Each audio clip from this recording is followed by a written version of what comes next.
మన కావలి నియోజకవర్గానికి చెంది నేను ఎమ్మెల్యేగా పార్టీ ఇన్ఛార్జి బాధ్యతలు తీసుకోకముందు కావలి నియోజకవర్గ ఇన్ఛార్జిగా పనిచేసినటువంటి మాలేపాటి సుబ్బానాయుడు గారు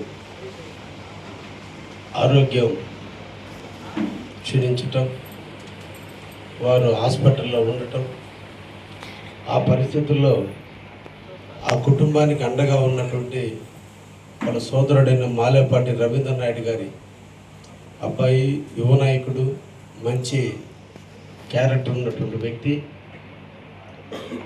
రాజకీయాల్లో ఎదగాలనేటువంటి తపన, నిబద్ధత గల భాను అకాల మరణాన్ని మనందరం కూడా ఈరోజు తెలుగుదేశం పార్టీ ప్రగాఢమైనటువంటి సానుభూతిని ఆ కుటుంబానికి తెలియజేస్తూ మనందరం కూడా ఒక మంచి యువ నాయకుడిని కోల్పోయింది తెలుగుదేశం పార్టీ. ముఖ్యంగా నా ఎన్నికల్లో భాను వ్యక్తిగతంగా కూడా బాగా కష్టపడ్డాడు.